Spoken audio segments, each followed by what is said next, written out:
May the 26th. It's a glorious Saturday afternoon, May bank holiday, and hardly, I don't think, no, can't see a cloud in the sky. This never happens in the UK. It's usually bucketing down on a bank holiday. So we've taken full advantage of it, spent most of the day down here today and just got so much done. It's very windy as well though, so I'm going to cover that. I have prepared the squash bed. We've put the bean structures in and got all the beans in now. I've done some direct sowing. So yeah, what I'm going to do, I'll show you what we've been up to, and then I'll come back here and I want to show you, I had a fantastic day out at a herb nursery, and I'm going to show you a few new plants that I've got. Okay? Now you might well be thinking, what's Jane doing on the floor with a bin lid? I'll tell you. Because I want to do 3 more distinct areas for the beans, because we've got cannellini beans, my gigantes beans, and we've got another purple climbing French bean. I want to do 3 separate areas, 1 for each bean. Does that make sense? I hope so. So instead of, I haven't got room to do 3 lots of canes like just off camera there, so I'm going to do wigwams, and so I'm adapting something that I saw Nigel do on his channel over on Muddy Boots, which was, I thought, was genius. He used a pot. I'm not using a pot, but I think a bin serves the same purpose, or the lid serves the same purpose. It's very uneven ground here, but you know what, it's only going to have beans in it. And I'm going to draw this sort of gardening I like. Draw a circle. You can tell I'm a teacher. All the way round, all the way round, all the way round. And then I'm going to avoid making the mistake that Nigel did with his, which is then start to build the wigwam around the thing without taking it off. I'm going to remove the bin lid, and ta-da! I've got a circle, and guess what I can do with that? I can start putting my canes in, and they should resemble something like a proper wigwam instead of a leaning tower of Pisa, which is what we usually have. So brilliant idea, Nigel. What I'm going to do now, it's really windy, I hope this is guarding you from the wind a bit. What I'm going to do now is dig that out a little bit, I'll show you, and put some manure in, pat it down again, and we'll get the beans in.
Look at that.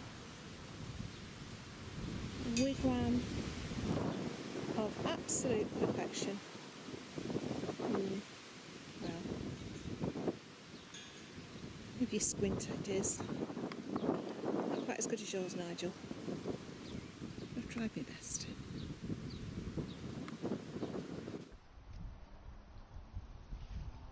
Okay, all we've got left now, we've made a lovely rill, if you like. They were filled with some manure from the compost bin. It was actually just what was left at the bottom of the compost bin. So that's quite a nice fibrous compost for them to get a hold of.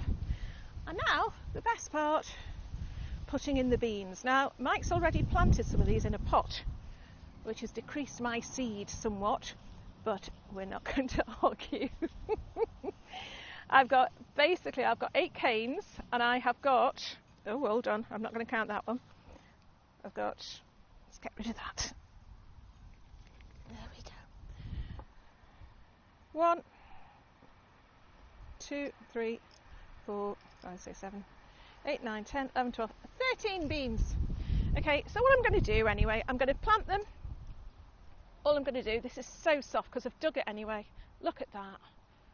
I always think, you know, when you see Monty Don on Gardener's World and he just does that and his soil goes, well, this is perfect. I'm going to put, in fact, I'm going to put 2 beans at each station, a couple of inches deep. I'm not bothering doing them on the side or on the front or whatever. I'm just shoving them in. And you're meant to put 2 at each bit and then weed out the weakest. But you know what? Actually, I'm just going to put them all round. And whatever I've got left over can be a double. And the ones that come in the pots, I'm going to have to try get in there. The ones that come in the pots can fill the gaps. But hopefully this will provide some lovely plants. Like I say, they've got beautiful soil. This is where the potatoes were last year. So saying that, that's hard a bit. There, I've got some left. So I'll just put them in the gaps. And these are new to me. I've only ever had gigantus beans in a very posh little jar from Waitrose in a nice sauce. That was a treat. And I just think they are going to be wonderful to be able to crop. Now, of course, you're going to put the plant new beans on the inside of the canes, which I didn't do in my first year of gardening. And so it meant that I was forever having to tie them up to the canes. But obviously, if you plant them on the inside, as they grow up, the angle of the cane, they will naturally start to get to it, or at least it would if I get into it properly. But yeah, that's it. All there is to water it, and that's one lot done. And the cannellini and the French climbing beans to go, and then I think, oh, that is very, very windy. I'm covering my mic again. Yeah, then we've just got to sit back and watch them grow. Best bit. The garlic's looking a lot better. I was a bit worried about this a couple of weeks ago because it had gone really straggly. But since we've had that lovely burst of sunshine, nice burst of warm weather, followed by a day of rain, it seems to have picked up absolutely beautifully. So I've taken the EnviroMesh off now because hopefully we're past the time where the leaf miners come burrowing in. So let's hope we're heading for a bumper crop.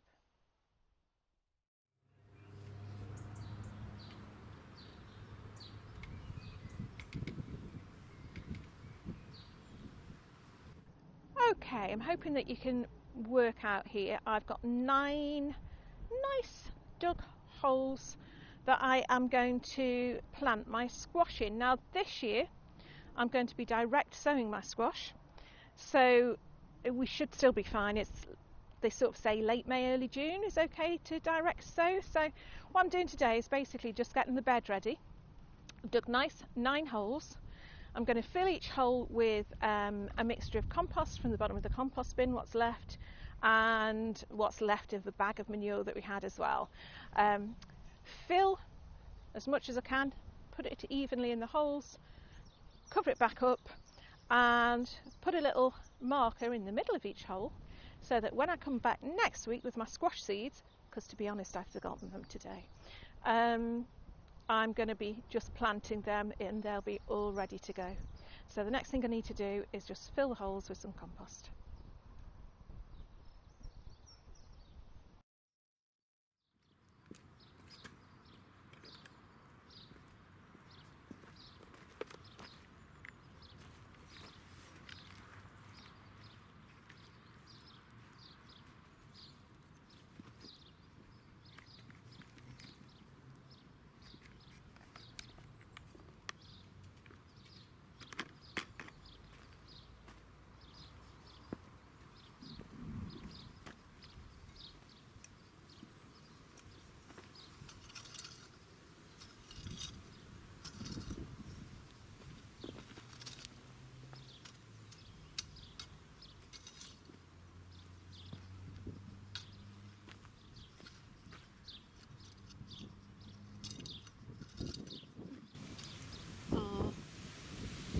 like a little graveyard, teeny tiny headstones. But what this means now is each station, if you like, is ready to receive a seed. Oh, it's getting windy again. It's ready to receive a seed. So next time I come, all I need to do is pop the seeds in where the labels are, and then remember to write on the labels, otherwise I'll forget what they are. But yeah, that's a squash bed, prepared and ready for action. So here we are, as if by magic, right back at the beginning, and I've got a whole load of beautiful plants have popped up in front of me. So basically, yeah, I'm really pleased about today. I've got that squash bed ready for action. Beans are now all in. If I've got spares, I'll be putting them between the rungs of the stagecoach, which I haven't shown you much of today. I've actually done a little bit more direct sowing of some salads, so I've got some more radish and spring onions in. Baby beetroot coming up. Lettuce are a no-show, so I'll put a little bit more of them in. I'll show you them next time. I think the thing is, I feel like, well, I have been here most of the day, but there's too much to show all in one go. And I mean, you've all got busy lives. But this is what I really wanted to show you. I only found out recently there's a place just up the road from us called Hook's Green Herbs. And the only reason I found out about it is I saw a flyer for an open day. And being as it was only a couple of miles away, I thought I'd have a go. I'd go up there. So I think it was last Sunday. Yeah, it was last Sunday. Lovely, warm, sunny day. And they opened their nursery, so we could go and have a look around. And it was just brilliant. I mean, it's family run, and they've just got a real passion for the herbs. They do most of their work, they go to shows, you might have seen them at various shows, but most of it is mail order. So obviously when they have an open day, they only have a couple a year. It's worth going along to see. If you've got somewhere like that near you, go along, support it, because the amount of knowledge that the actual growers have got compared to like going in a garden centre and just buying something off a shelf. I'm going to sneeze. I'll try and sneeze away from the microphone. Oh, it's gone. Hold on. That's a funny sneeze. The amount of knowledge they've got is brilliant, and their passion for it comes through. So I said to the son who was there, it's run by his father and his mum, and then there's the son and his wife and the little children. They all take part. They all do bits and bobs around the nursery. Anyway, I told him I wanted something a little bit different, and so the first thing, I haven't got it with me, I wanted to show you, but the thing that absolutely captivated me first of all was a lovely herb. It's quite an unusual looking thing, like a bluey green serrated leaf, called wormwood. Some of you may have heard of it. It sounds like something from Harry Potter to me, but basically it's used to make absinthe. So I thought, yeah, I'll have that.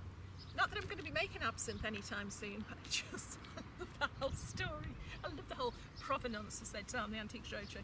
Anyway, so yeah, so I got one of them. What else did I get? Basil, mint. They had so many different mints, it was difficult to choose, but I love basil, love mint. The smell of that is just gorgeous. Oregano or oregano. I did ask what's the difference between oregano and marjoram, and basically they're the same family, but oregano's got a slightly smaller leaf. So this one looks nice. They had a bigger one. Obviously you can see what they look like when they're fully grown, and it was absolutely beautiful mounded shrub. So I've got that as well. I think that gets pink flowers. This one is a buckler leaf. Oh, I need potting on, bless it. Buckler leaf sorrel, and it's got, I don't know if you can see, it's got a really interesting curved leaf. And actually, if I take one, I'm going to have this one that's fallen off. It's supposed to taste citrusy, but it is so nice. It is like biting into an apple. It's got that tart sweetness of biting into a Granny Smith. Honestly, it's really nice. It just looks like a bunch of leaves, but so tasty. I've got some orange scented thyme. Again, you don't see that very often. And that, I know you can get lemon scented thyme, and I can get all sorts of thyme, but orange scented, a little bit unusual, so I'm going to have to look after that because I haven't had much luck with time. Sun's going down on me. Blackcurrant sage. This apparently, the leaves are more spear shaped than your normal sage, but you can use it for exactly the same sort of thing. But people grow it more for its ornamental value because of these absolutely gorgeous hot pink flowers that cover it all summer long. So I'm going to grow that as a shrub. And oh yes, this, I was told this, apparently in very posh places in London they put the flowers in their drinks because the tubes of the flowers there hold such a lot of nectar. They're very, very sweet. And I've just broken it. I pretend I didn't do that. If I, it might go up. That's the perils of filming. What the son who was showing me, I wish I could remember his name. I think he was called Thomas, I'm not sure. He said he noticed on a lot of his flowers on the sage there were holes lower down, actually in the neck of the flower, and apparently that's bees. Bees trying to get to the nectar. The tube is too narrow for them to go down, so they burrow in from the side, which I'd never heard of before, and neither had he. Could be nonsense, but it sounded good. But the last thing I want to show you is this stevia. Now, I hadn't heard of this until recently, and I think it was Sean James Cameron had mentioned it, and I didn't know a lot about it. You know, I've known my herbs for quite a long time, but I thought that's a new one on me, so I'd be interested to see it. So the first thing he did, he said, eat a leaf. Again, you know, I wouldn't recommend eating any leaves, you've got to know your leaves. And if you, in fact, I'm going to do this one as well. I'm going to take off a leaf. I've been telling everyone to have a leaf off the stevia. There'll be nothing left. But if you have that,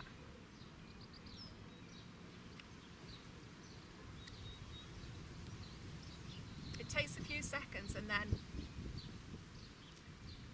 that's every time it gets me. That is so sweet. It's a natural sweetener. Apparently, now this is according to Wikipedia, I'm not making it up, or they might be, but never mind. It is 200 times sweeter than sugar. And I tell you, when you taste it, you can't believe that burst of sweetness that you get. It takes a few seconds to sort of pounce out, but that is incredible. So, I was told that if you're doing like rhubarb this time of year, put a little bit of stevia in, chop it up, put it in at the end, that'll sweeten it. You don't need your sugar. And I know they make some sweetener from it. They make, I think Truvy is a brand, the Neo at the end, so that comes from that. But yeah, really, really interesting. It was just really lovely to be able to, again, I keep saying provenance, to get someone who knows their herbs and can tell you things, you know, when you sort of think, yeah, well, I know about that. It tells you new things and fresh things. It's just still exciting to me.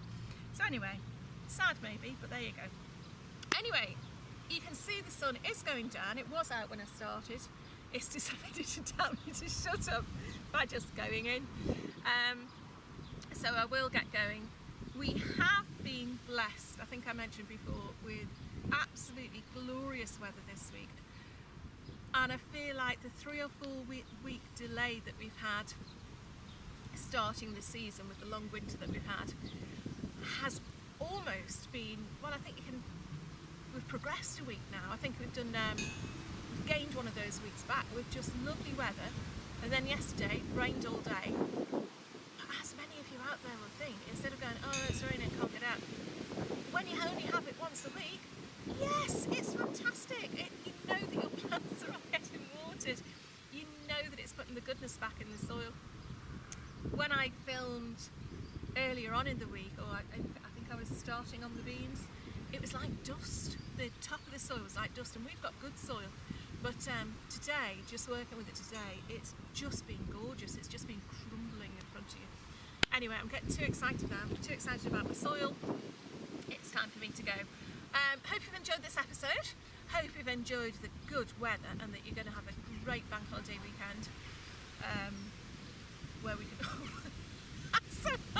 Someone put on Facebook bank holiday weekend so we can celebrate the banks. I don't know where it's come from. It's a very UK thing, so I apologise if you're in the States or elsewhere. Don't know what I'm on about. Anyway, that's it though. I'm going to go, and hopefully next time I come down, there'll be, well, hopefully I'll be putting in the squash, or I will have put in the squash and I will show you. Okay, so for now, I'm going to say goodbye.